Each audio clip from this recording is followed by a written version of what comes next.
Madame, Monsieur, bonjour, merci de préférer BB24. Voici le sommaire de cette édition. Le changement climatique fait 2 fois plus de déplacés que les conflits et il est aujourd'hui le principal facteur des migrations. Les conséquences liées aux effets du changement climatique, c'est dans cette édition. De Diegbadi à Semenkodi, le sel produit au Bénin est encore insuffisant. Résultat, le sel local est presque inexistant.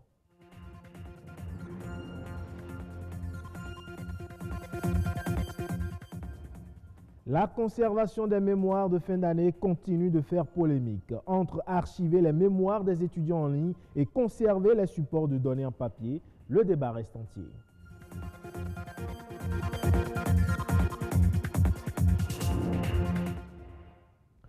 Ils font désormais partie de notre quotidien. Les changements climatiques sont bien là et ses effets bien visibles. Au-delà du climat, ses conséquences sont bien plus complexes.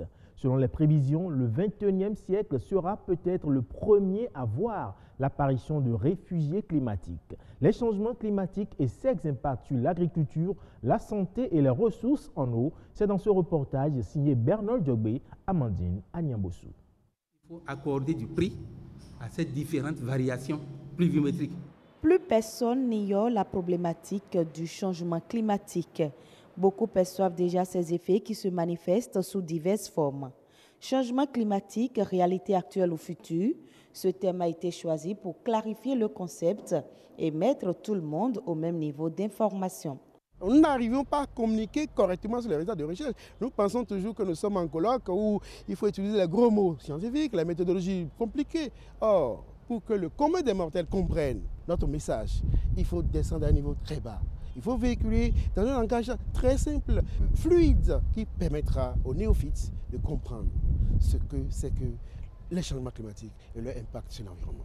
Le dérèglement climatique est causé par l'activité humaine. Ces impacts sont visibles non seulement sur l'agriculture, mais aussi sur la santé humaine. Si l'air est chaud, l'homme acquiert la chaleur de l'air. Et quand l'air est froid, l'homme acquiert la chaleur, n'est-ce pas, donc de l'air qui est froid. Et bien, soit il peut attraper le refroidissement ou bien le réchauffement de son corps. Et ça peut, n'est-ce pas, donc amener à dans son système et l'amener, n'est-ce pas, à avoir l'hyperthermie, par exemple, ou l'hypothermie. De manière indirecte, avec, n'est-ce pas, donc l'humidité forte et la température forte, n'est-ce pas, donc ça développe les germes pathogènes. Nous avons par exemple les anophèles qui se développent quand il fait très chaud et quand, n'est-ce pas, donc il pleut beaucoup. Là donc les mouches se développent, donc l'homme, n'est-ce pas, peut, quand ces moustiques-là, donc peut dans le piquant, donc le palu et il peut tomber malade. À un moment donné, on constate, n'est-ce pas, donc que certaines maladies qui avaient disparu reviennent. La tuberculose revient, la lèpre est en train de revenir petit à petit. Ça, c'est lié effectivement au changement climatique. Nous avons affaire à une agriculture pluviale qui dépend essentiellement de la pluie. Qu'elle tombe, qu'elle ne tombe pas, qu'elle tombe en excès ou qu'elle manque totalement. Donc dans ces conditions, le paysan, de façon empirique, essaie d'adapter son calendrier par rapport à la disponibilité en eau. C'est difficile de plus en plus. Des impacts globaux qui inquiètent, mais il existe des solutions pour mieux s'adapter. En agroclimatologie, on essaye de faire des calendriers agricoles connaissant une certaine durée, 50-60 ans. On voit les fluctuations de la pluie, les fluctuations des vents. On voit quand est-ce que le début de la saison commence de façon habituelle et on essaye donc d'imaginer un calendrier agricole propre à telle variété, à telle culture.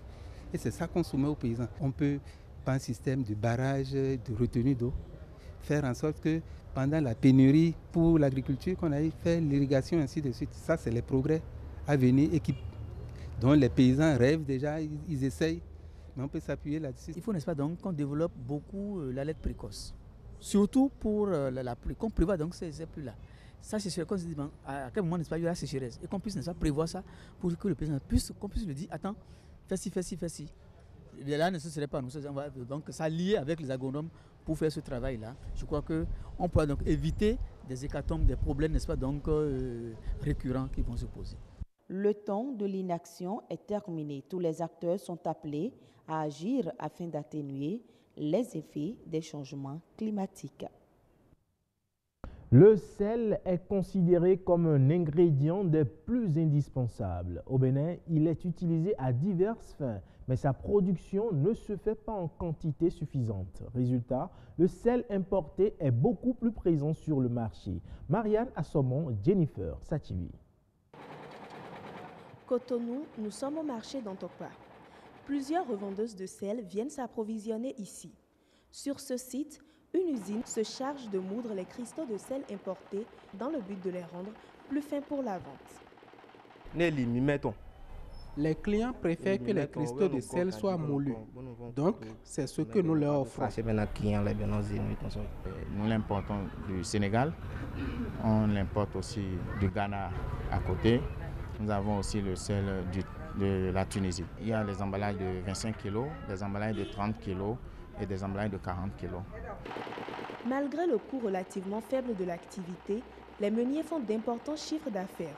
Cela s'explique par la forte demande du sel importé au détriment de celui produit au Bénin. Le sac de sel coûte 3 000 francs, mais lorsqu'il est moulu, le tout revient à 3 300 francs. Pour les fabricants de glace, des barres de glace et consorts, ils l'utilisent en cristaux comme ça vient. Et pour les fabricants de pain, on les moud, mais de façon un peu plus granulée. Par rapport à la consommation, on les fait selon la préférence de chaque zone. Le sel produit au Bénin provient essentiellement des zones marécageuses et maritimes. On le retrouve pourtant en très faible quantité sur le marché. Plusieurs raisons expliquent la situation. Je quitte Ouegbo pour m'approvisionner en sel ici.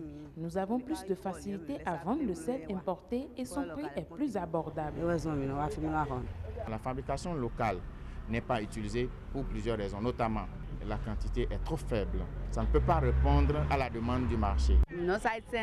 Le sel produit au Bénin coûte 500 francs, mais n'est pas aussi blanc que celui du Sénégal qui coûte 300 francs. Cela nous sera plus bénéfique si le sel local venait à être répandu comme celui importé. Le sel contient des minéraux tels que le sodium, le chlorure et s'avère donc nécessaire au bon fonctionnement de l'organisme. Néanmoins, sa consommation excessive peut générer d'autres maux comme l'hypertension artérielle et les maladies cardiovasculaires. L'Organisation mondiale de la santé recommande de ne pas consommer plus de 2 grammes de sel par jour. Conserver les mémoires de thèse, de doctorat ou de master en ligne. La voix de certains archivistes s'élève de plus en plus pour plaider pour l'héritage intellectuel à laisser aux générations futures. Selon eux, les supports de données en papier sont extrêmement fragiles et risquent de devenir inutilisables du jour au lendemain. Éviter que cela n'arrive, il faille donc conserver les mémoires en ligne. Quelle est alors l'importance pour les universités publiques d'archiver les mémoires des étudiants en ligne et que gagne l'enseignement supérieur? Nous avons posé ces questions à Wenceslas Maussi, archiviste. Il est au micro de Patrick Adjagodjou. Pour produire des résultats de recherche, on a besoin de savoir ce qui a été produit par d'autres chercheurs. Et donc pour ça, on a besoin en réalité d'avoir les travaux publiés par ces chercheurs-là en un endroit. Et dans le cas d'espèce, il s'agit de travaux de fin d'études, donc un mémoire, un rapport de stage ou une thèse de doctorat. Donc pour ça, on a besoin d'avoir dans un même grenier, donc un entrepôt, ces travaux-là qui sont publiés pour que ceux qui veulent faire d'autres recherches s'en inspirent pour produire de nouvelles connaissances. Cela est possible si on décide de mettre en place la plateforme. Donc il y a un aspect de structuration d'abord, de quel travail on veut mettre en ligne, sur quelle thématique, sur quel sujet, est-ce que c'est tout ce qui est soutenu, ou si c'est les meilleures mémoires qu'on met, ou c'est les meilleures thèses qu'on met. Ensuite, maintenant, il y a la plateforme derrière. Quelle plateforme va abriter ça? Est-ce que c'est sur un simple site web? Est-ce que c'est une plateforme dédiée, comme DSpace, qui est une plateforme de dépôt institutionnel? On met maintenant en place la plateforme et on définit les habilitations d'accéder à la plateforme. Est-ce qu'on accède au résumé simplement? On accède à des chapitres? On accède à l'intégralité? Et quand vous êtes étudiant, quand vous êtes enseignant, quand vous êtes chercheur, vous produisez, vous déposez. Et quand vous avez fait un travail de recherche, un mémoire ou une thèse, on va aussi vérifier. Quand on tape dans le système, on peut bien voir les similitudes. Et l'université est d'autant plus preneuse parce que ces genres de plateformes découragent ce qu'on appelle l'escroquerie intellectuelle. Ils vont décourager les pratiques plagiaires. C'est-à-dire que quand on a mis tout ce qui est produit dans un grenier Quand vous êtes allé chercher, on sait ce que vous avez cherché. Parce qu'en amont, après, pour vous soumettre un autre travail de mémoire, on va vérifier dans le grenier si vous n'avez pas pris une partie de la semence de l'autre. On a tout intérêt à aller là. Et je pense que les gouvernants actuels, non seulement le ministère, mais aussi l'université de Calavi, pour ce que je sais, travaillent dans ce sens-là. Au Nigeria, le Sénat approuve l'émission d'environ 1600 milliards de francs CFA. L'objectif est de financer le budget national et de refinancer une dette déjà arrivée à échéance. Cette annonce fait suite à la lettre adressée par le président Muhammadu Buhari aux députés nigérians le 9 octobre dernier. Cette lettre demande leur approbation pour un eurobond qui devrait financer plusieurs projets d'infrastructure dans une optique de diversification des sources de revenus de l'État nigérian. Le gouvernement attend désormais la décision de la Chambre basse du Parlement avant de passer à la prochaine étape.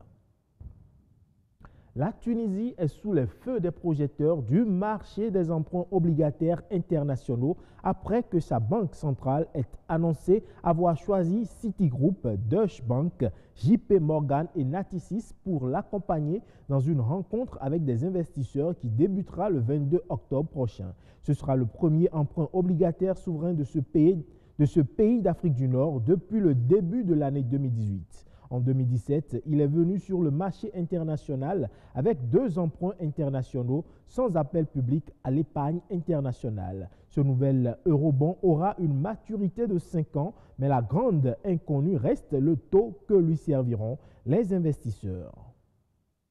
Merci pour votre aimable attention. Rendez-vous à 19h45.